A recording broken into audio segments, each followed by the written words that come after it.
Chers amis internautes et frères et sœurs dans le Seigneur, bonjour et bienvenue sur la plateforme chrétienne Un cœur pour Jésus. Après une longue période d'absence sur les réseaux sociaux, au cours de laquelle toute l'équipe d'Un cœur pour Jésus a travaillé sur les prochains contenus que nous allons vous diffuser très prochainement, je suis très heureux de vous retrouver aujourd'hui pour cette nouvelle vidéo qui portera sur un thème que Dieu a mis sur mon cœur, la fête de Pâques.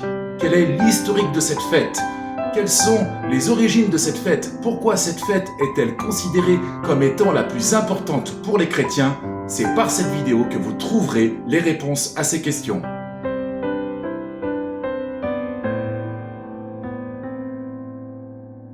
Les origines de Pâques remontent à environ 3000 ans avant Jésus-Christ.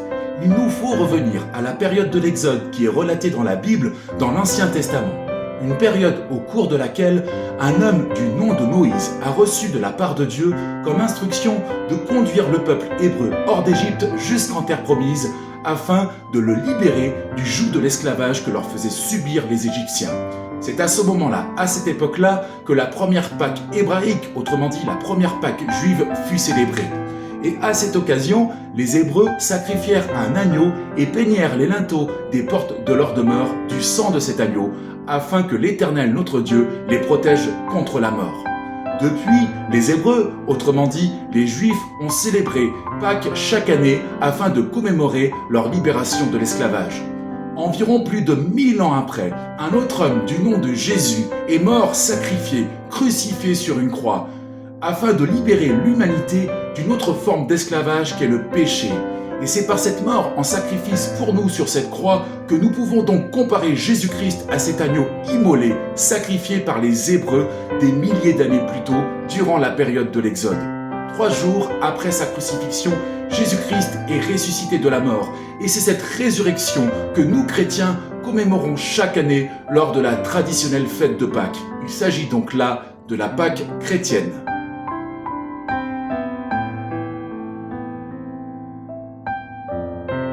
Intéressons-nous maintenant à la vie de Jésus, étape par étape. C'est dans la parole de Dieu, précisément dans les 4 évangiles que sont celui de l'apôtre Matthieu, de l'apôtre Marc, celui de l'apôtre Luc et celui de l'apôtre Jean, que nous est raconté de façon assez détaillée la vie de Jésus. Selon les historiens, Jésus serait né en l'an -5 ou -6 ou -7 avant Jésus-Christ. Les évangiles affirment qu'il est né dans la ville de Bethléem en Judée, un territoire qui à cette époque-là était occupé par les Romains. Les évangiles nous donnent peu de ressources en ce qui concerne la jeunesse de Jésus. En revanche, elles nous donnent des informations assez détaillées à son sujet à partir de son baptême dans le Jourdain par un certain Jean le Baptiste, un événement qui marque le début de sa vie publique. Juste après cela, Jésus est mis à l'épreuve dans le désert, un épisode au cours duquel il résiste victorieusement à Satan. Et c'est après cela que débute véritablement son ministère qui va durer 3 ans. Au cours de ce ministère, Jésus va accomplir toutes sortes de signes, de prodiges et de miracles, tels que la délivrance des captifs, la guérison des malades, la transformation de l'eau en vin, la multiplication des pains et des poissons, la résurrection des morts, et qu'en parallèle, il va annoncer et proclamer son évangile dans toute la Judée, faisant ainsi beaucoup de bien à beaucoup de personnes, mais rencontrant aussi en même temps l'opposition des autorités religieuses juives de l'époque qui, elles, enseignaient une doctrine de la loi, tandis que lui, Jésus-Christ, enseignait une doctrine de la foi. Les autorités juives vont donc comploter contre Jésus et il va donc être obligé d'aller se réfugier en territoire païen.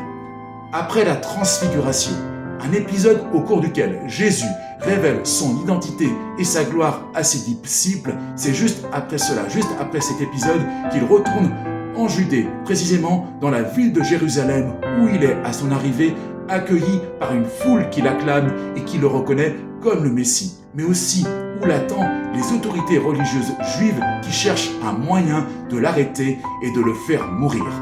Après un dernier repas partagé avec ses disciples, l'un d'eux, nommé Judas, le trahit et le livre ensuite aux autorités juives. Les autorités juives acteront donc la condamnation à mort de Jésus.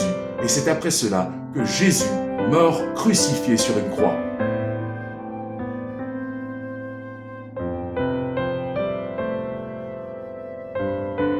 Luc chapitre 23, versets 26 à 49. Comme ils l'emmenaient, ils prirent un certain Simon de Cyrène qui revenait des champs, et ils le chargèrent de la croix pour qu'il la porte derrière Jésus. Il était suivi d'une grande multitude des gens du peuple et de femmes qui se frappaient la poitrine et se lamentaient sur lui. Jésus se tourna vers elles et dit : « Filles de Jérusalem, ne pleurez pas sur moi, mais pleurez sur vous et sur vos enfants. Car voici, des jours viendront où l'on dira : heureuses les stériles, heureuses les entrailles qui n'ont point enfanté, et les mamelles qui n'ont point allaité. Alors ils se mettront à dire aux montagnes : tombez sur nous, et aux collines, couvrez-nous. Car si l'on fait ces choses au bois vert, qu'arrivera-t-il au bois sec ? On conduisait en même temps 2 malfaiteurs qui devaient être mis à mort avec Jésus. Lorsqu'ils furent arrivés au lieu appelé Crâne, ils le crucifièrent là, ainsi que les 2 malfaiteurs, l'un à droite, l'autre à gauche. Jésus dit : « Père, pardonne-leur, car ils ne savent ce qu'ils font. » Ils se partagèrent ses vêtements en tirant au sort. Le peuple se tenait là et regardait.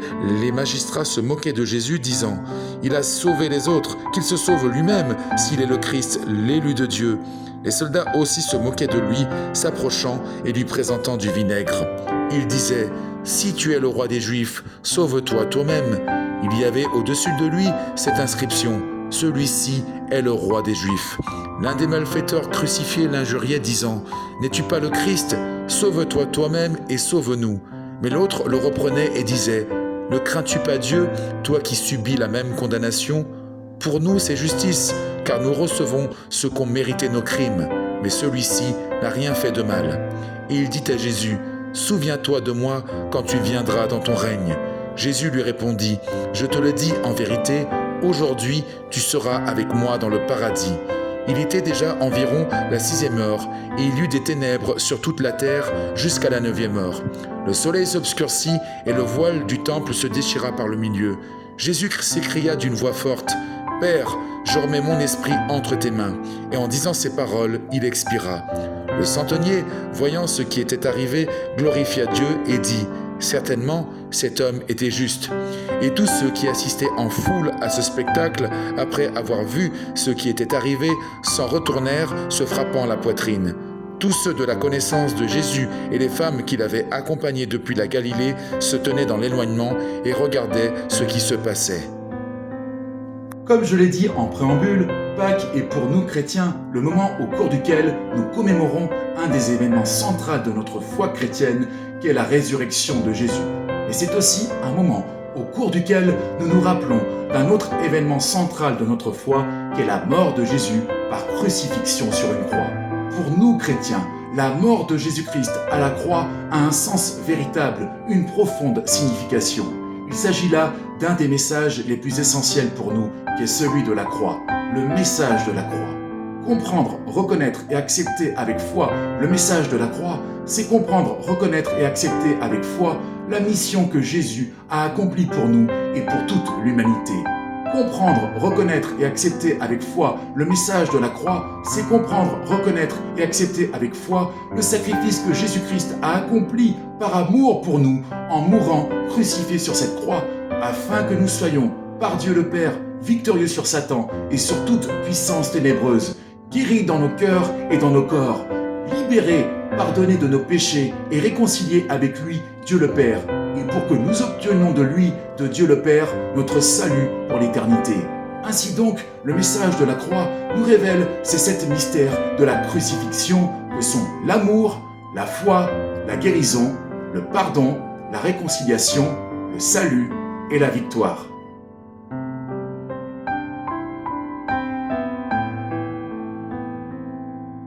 Philippiens chapitre 2, versets 5 à 8. Ayez en vous les sentiments qui étaient en Jésus-Christ, lequel, existant en forme de Dieu, n'a point regardé comme une proie à arracher d'être égal avec Dieu, mais s'est dépouillé lui-même en prenant une forme de serviteur, en devenant semblable aux hommes et ayant paru comme un simple homme. Il s'est humilié lui-même, se rendant obéissant jusqu'à la mort, même jusqu'à la mort de la croix. 1 Jean chapitre 4 versets 9 à 10. L'amour de Dieu a été manifesté envers nous en ce que Dieu a envoyé son Fils unique dans le monde afin que nous vivions par lui. Et cet amour consiste non point en ce que nous avons aimé Dieu, mais en ce qu'il nous a aimés et a envoyé son Fils comme victime expiatoire pour nos péchés. Romains chapitre 5, versets 8 à 10. Mais Dieu prouve son amour envers nous en ce que, lorsque nous étions encore des pécheurs, Christ est mort pour nous. À plus forte raison donc, maintenant que nous sommes justifiés par son sang, serons-nous sauvés par lui de la colère. Car si, lorsque nous étions ennemis, nous avions été réconciliés avec Dieu par la mort de son Fils, à plus forte raison, étant réconciliés, serons-nous sauvés par sa vie. Durant son ministère terrestre, Jésus-Christ a prouvé son amour envers les êtres humains en guérissant les malades, en délivrant les captifs et en ressuscitant les morts, ainsi qu'en restaurant les cœurs brisés. Jésus-Christ a également prouvé son amour envers Dieu le Père en lui obéissant jusqu'à mourir en sacrifice pour nous à la croix, devenant ainsi une victime expiatoire portant sur lui le poids de nos péchés et recevant à notre place le châtiment qui devait tomber sur nous, afin que nous soyons libérés, pardonnés de nos péchés par Dieu le Père, que nous soyons réconciliés avec lui et qu'ainsi notre relation avec lui, avec Dieu le Père, soit restaurée. Dieu a manifesté son amour envers nous en envoyant son Fils Jésus-Christ mourir en sacrifice pour nous sur cette croix.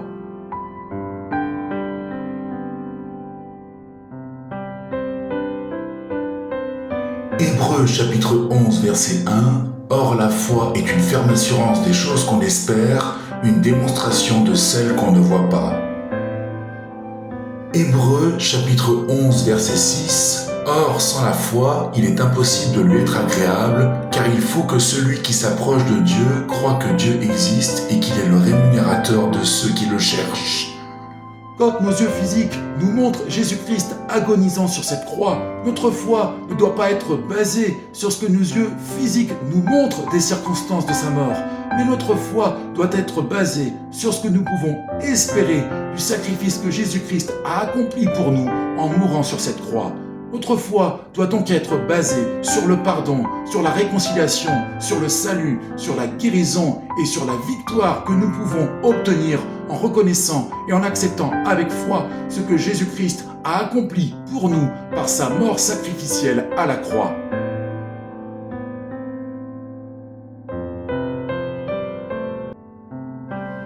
Ésaïe chapitre 53, versets 4 à 5. Cependant, ce sont nos souffrances qu'il a portées, c'est de nos douleurs qu'il s'est chargé, et nous l'avons considéré comme puni, frappé de Dieu et humilié. Mais il était blessé pour nos péchés, brisé pour nos iniquités. Le châtiment qui nous donne la paix est tombé sur lui, et c'est par ses meurtrissures que nous sommes guéris. Matthieu chapitre 8, verset 17. Afin que s'accomplisse ce qui avait été annoncé par Ésaïe le prophète, il a pris nos infirmités et il s'est chargé de nos maladies. Jésus-Christ est mort en sacrifice pour nous à la croix, afin que par Dieu le Père, nous soyons libérés, pardonnés de nos péchés, guéris spirituellement dans notre cœur, notre âme et notre esprit, et guéris dans nos corps physiques de toute douleur et de toute maladie. Lors de son ministère terrestre, Jésus-Christ a guéri de nombreux malades et encore aujourd'hui, il guérit au travers de ceux qui croient en lui. Car la Bible dit dans Marc 16, 17 que parmi les signes qui accompagneront ceux qui auront cru en son nom, au nom de Jésus, ils imposeront les mains aux malades et les malades seront guéris. Mon ami, si tu crois en Jésus, si tu crois qu'il a l'autorité pour guérir les cœurs, ainsi que toute douleur et toute maladie, alors sache qu'en tant que son enfant, en tant qu'enfant de Dieu, tu peux te saisir de cette autorité pour qu'au travers de toi, il guérisse, domine et vainc toute douleur et toute maladie. La guérison est toujours une réalité aujourd'hui dans la vie du chrétien. Ce que Jésus-Christ a accompli par le passé, il peut l'accomplir encore aujourd'hui, car la Bible dit que Jésus-Christ est le même hier, aujourd'hui et éternellement. Luc chapitre 23 verset 34, Jésus dit « Pardonne-leur car ils ne savent ce qu'ils font. » Ils se partagèrent ses vêtements en tirant au sort. 1 Jean chapitre 1 verset 9. Si nous confessons nos péchés, il est fidèle et juste pour nous les pardonner et pour nous purifier de toute iniquité. Jésus-Christ a été sacrifié pour nous, mort à la croix pour nous, pour que nous soyons pardonnés par l'Éternel notre Dieu de toutes nos erreurs, de toutes nos fautes, de toutes nos iniquités et de tous nos péchés. Par le sacrifice ultime de Jésus-Christ à la croix, Dieu accorde son pardon pour ceux qui ont volé, pour ceux qui ont abandonné Jésus, pour ceux qui l'ont persécuté, pour ceux qui l'ont cloué sur cette croix. Et de façon générale, Dieu accorde son pardon pour tous les êtres humains. Quand nous nous tenons humblement devant Dieu et que nous lui confessons nos péchés, il nous accorde son pardon. Et le sang précieux de Jésus-Christ versé à la croix, ce sang de l'agneau, coule sur nous et nous lave et nous purifie de tous nos péchés et de toutes nos iniquités.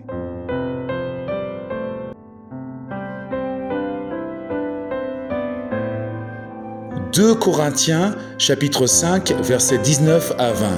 Car Dieu était en Christ, réconciliant le monde avec lui-même, en n'imputant point aux hommes leurs offenses, et il a mis en nous la parole de la réconciliation.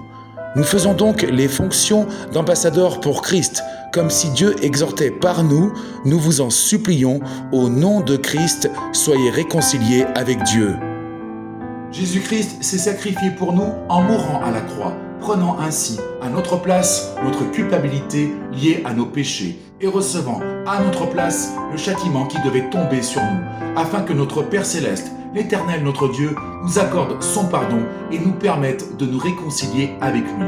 Regardez, le sacrifice que Jésus-Christ a accompli pour nous en mourant à la croix nous permet d'obtenir de Dieu le Père son pardon pour nos péchés et de nous réconcilier avec lui.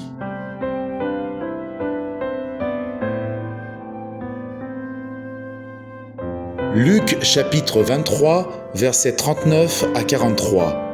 L'un des malfaiteurs crucifiés l'injuriait, disant « N'es-tu pas le Christ ? Sauve-toi toi-même et sauve-nous. » Mais l'autre le reprenait et disait « Ne crains-tu pas Dieu, toi qui subis la même condamnation ? Pour nous, c'est justice, car nous recevons ce qu'ont mérité nos crimes. Mais celui-ci n'a rien fait de mal. » Et il dit à Jésus « Souviens-toi de moi quand tu viendras dans ton règne. » Jésus lui répondit « Je te le dis en vérité, aujourd'hui tu seras avec moi dans le paradis. » Jésus-Christ est mort pour nous à la croix afin que nous obtenions du Père notre salut pour l'éternité. Comprendre, reconnaître, accepter avec foi que Jésus-Christ s'est sacrifié pour nous en mourant à la croix, reconnaître, confesser sa situation de pécheur devant Dieu le Père ou devant le Fils Jésus-Christ, c'est ce qui nous permet d'obtenir le salut pour notre âme. Le salut de l'âme, c'est ce qu'expérimente ce brigand qui est évoqué dans ce passage. Car il reconnaît sa situation de pécheur devant le Fils Jésus-Christ en lui disant mot pour mot, pour nous c'est justice, car nous recevons ce qu'ont mérité nos crimes. Et il reconnaît également le fait que Jésus puisse le sauver en lui disant ensuite « Seigneur, souviens-toi de moi quand tu viendras dans ton règne. » Jésus-Christ, en lui disant « Je te le dis aujourd'hui, tu seras avec moi dans le paradis », va en conséquence et par ce propos lui donner l'assurance de son salut pour l'éternité. «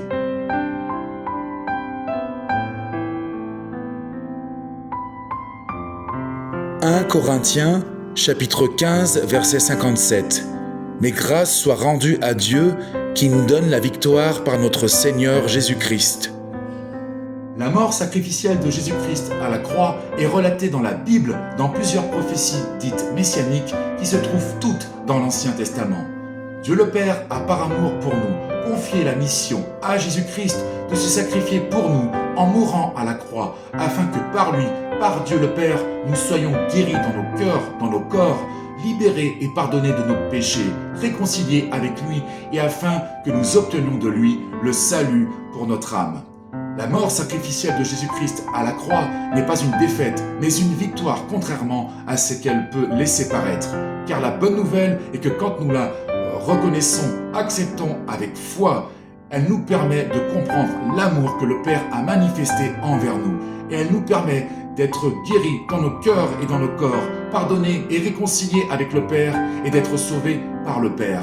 La mort sacrificielle de Jésus-Christ à la croix est une victoire, car l'accomplissement de cet ultime sacrifice a été en réalité l'accomplissement des prophéties messianiques.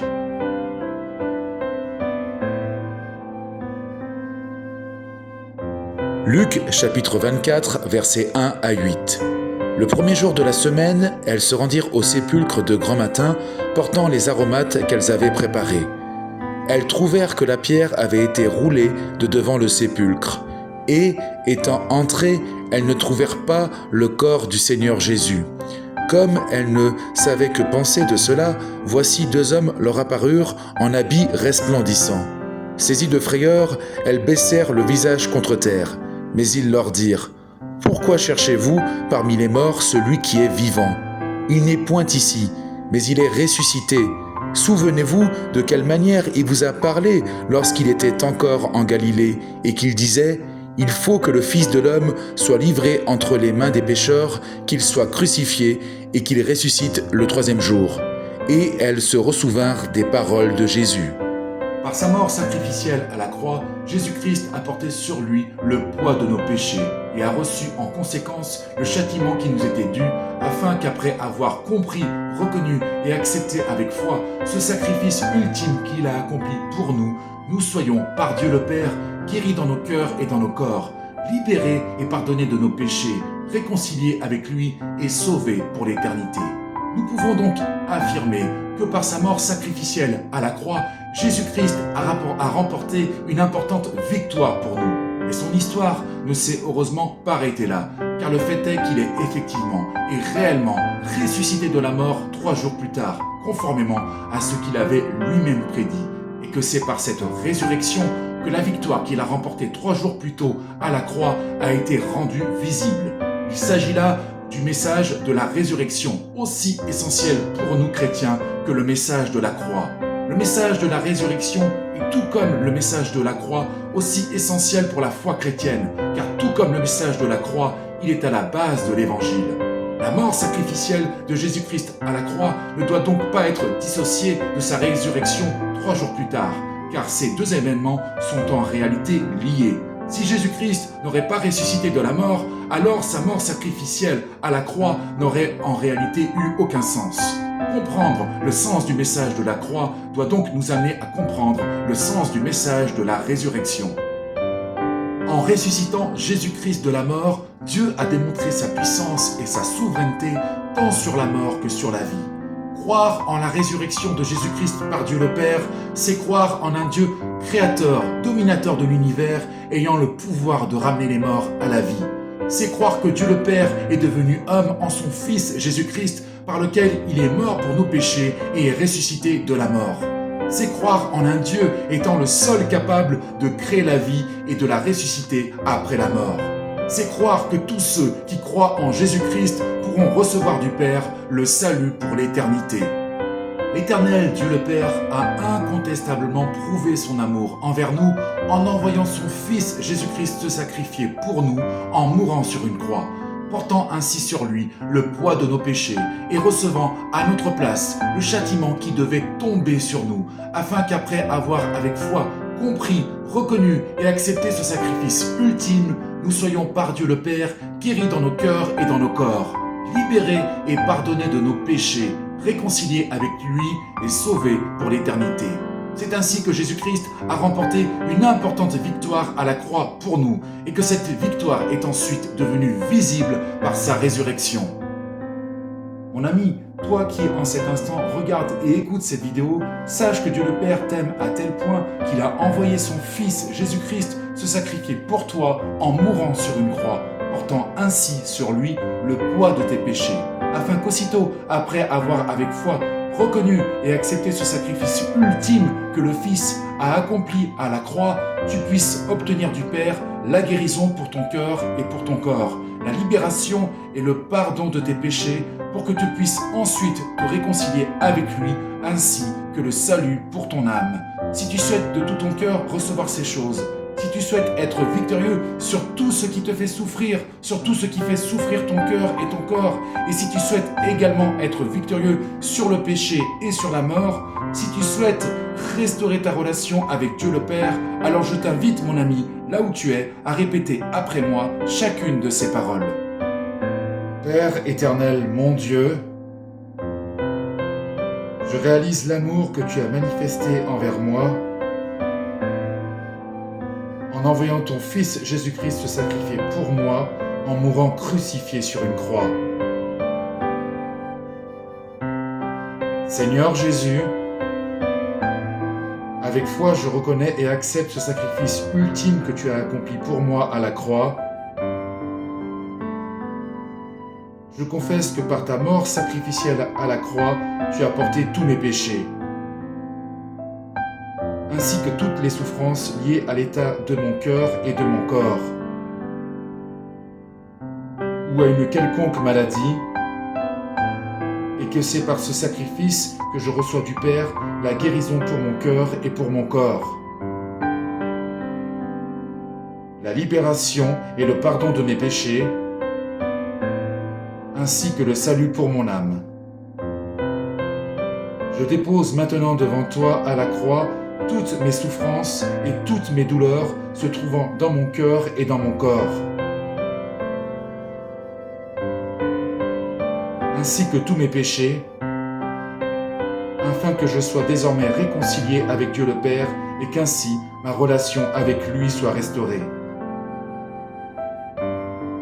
Je t'accepte maintenant dans ma vie comme mon seul et unique sauveur personnel. Et je fais maintenant de toi le seul et unique souverain de mon existence.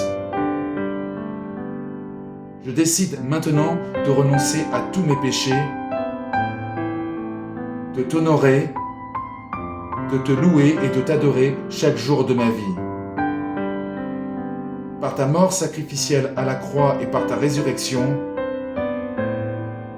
je suis désormais victorieux sur toute souffrance, toute douleur, toute maladie, tout péché, sur la mort, sur l'ennemi de mon âme et sur toute puissance ténébreuse. Père éternel, mon Dieu, je te donne ma vie, je te donne mon cœur, que le sang précieux que ton Fils Jésus-Christ a versé à la croix coule maintenant sur moi,